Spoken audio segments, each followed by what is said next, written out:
नमस्कार, आपका स्वागत है हमारे YouTube चैनल शिक्षा सखा पर।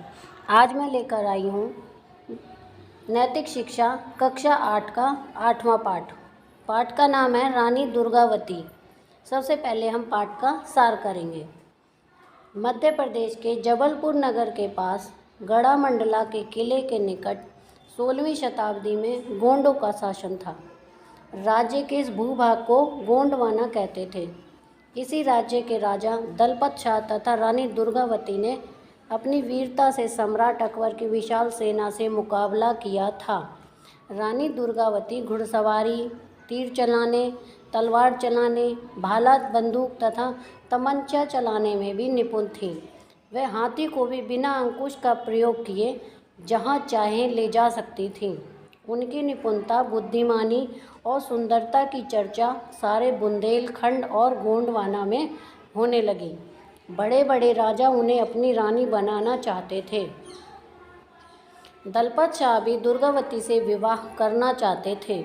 दुर्गावती चाहती थी कि उसका विवाह उससे हो जो कीर्ति सिंह को हरा दे।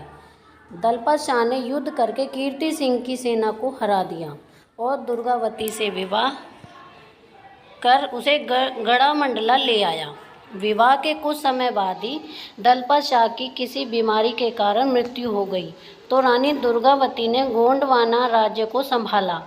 भांडों के राजा बाज बहादुर को कई बार पराजित किया तथा अन्य शासकों से भी युद्ध कर अपनी प्रजा को हर प्रकार से सुखी बनाने के लिए तालाब, सड़कें, सराय आदि बनवाईं। गढ़ामंडला की खुशहाली से अकबर गढ़ामंडला पर कब्जा करना चाहता था। अकबर ने रानी को उपहार में चरखा भेजकर यह सूचित किया कि औरतों का काम घर में बैठकर चरखा काटना है, राजकाज करना नहीं। इसके बदले में रानी ने अकबर को उपहार में पिंजारियों द्वारा रुई पिंजने का धुनक तथा सोटा भेजा, जिसका अर्थ था कि तुम पिंजारे हो, तुम्हें राजकाज से क्या मतलब, बस रुई पिंजते रहो। इस पर अकबर ने आसफ खान के नेतृत्व में विशाल सेना गढ़ामंडला जीतने के लिए भेजी। पहले तो आसफ खान ने दुर्गावती को अकबर की अधीनता स्वीकार करने के लिए संदेश भेजा, पर रानी के उत्तर से असंतुष्ट होकर आसफ खान ने भेड़ाघाट की ओर से तथा बरेला गांव की तरफ से मोर्चा लगाकर गढ़ा को पश्चिम और दक्षिण पूर्व से घेर लिया। आसफ खान रानी के रणचंडी रूप को देखकर घबरा गया था, परंतु रानी की सेना पीछे से गढ़ामंडला की नदी तथा शेष तीनों ओर से आसफ खान की सेना घिर गई। रानी 300 सिपाहियों के साथ मोर्चे पर डटी रही, पर जब एक तीर उसकी आंखों में आकर लगा तो तीर तो उसने निकाल लिया, परंतु असीम वेदना सह कर भी वह अपनी सेना से चौगुना शत्रु सेना पर वार करती रही। आसफ खान उसे जीवित पकड़ने के लिए जब रानी की ओर बढ़ा तो रानी ने स्वयं ही छुरी अपने पेट में घोंप ली तथा अपनी पवित्रता और सम्मान की रक्षा की। बरेला गांव में बनी रानी की समाधि पर लिखी पंक्तियों को लोग आज भी अभिमान से गाते हैं। जब दुर्गावती रण को निकली, हाथों में थी तलवारें दो, गुस्से से चेहरा तांबा था, आँखों से शरारे उड़ते थे, घोड़ों की बांगे दांतों में, हाथों में थी तलवारें दो। ये हमारा पाठ का सार पूरा हो गया है। प्रश्न, अब हम अभ्यास के प्रश्नों के उत्तर करेंगे।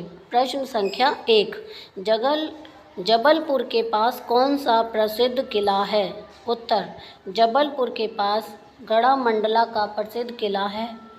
प्रश्न संख्या 2, दुर्गावती फुर्सत के समय क्या करती थी?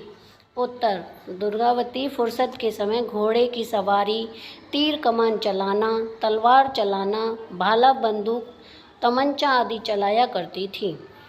प्रश्न संख्या 3, दलपत शाह ने मन ही मन क्या निश्चय कर लिया था? उत्तर, दलपत शाह ने मन ही मन यह निश्चय कर लिया था कि वह दुर्गावती से ही विवाह करेगा। प्रश्न संख्या 4, महावत बालिका दुर्गावती के किस कार्य को देखकर आश्चर्यचकित हो गया? उत्तर, एक दिन दुर्गावती ने स्वयं हाथी को चलाना चाहा। महावत उसके साथ हाथी पर बैठना चाहता था, परंतु दुर्गावती ने अकेले ही हाथी पर सवारी की तथा महावत घोड़े पर चढ़कर उनके पीछे चला। उसे यह देखकर आश्चर्य हुआ था कि दुर्गावती ने बिना अंकुश का प्रयोग किए ही हाथी को जहाँ चाहा वहाँ घुमाया और सकुशल वापस आ गई। ये हमारा पाठ यहाँ पर पूरा हो गया है। इस पाठ में मैंने पाठ का सार और अभ्यास के प्रश्नों के उत्तर करवाए हैं। आपको मेरी वीडियो कैसी लगी मुझे कमेंट करके ज़रूर बताएं। प्लीज़ मेरे चैनल को लाइक करें, शेयर करें और सब्सक्राइब करना ना भूलें। Thank you.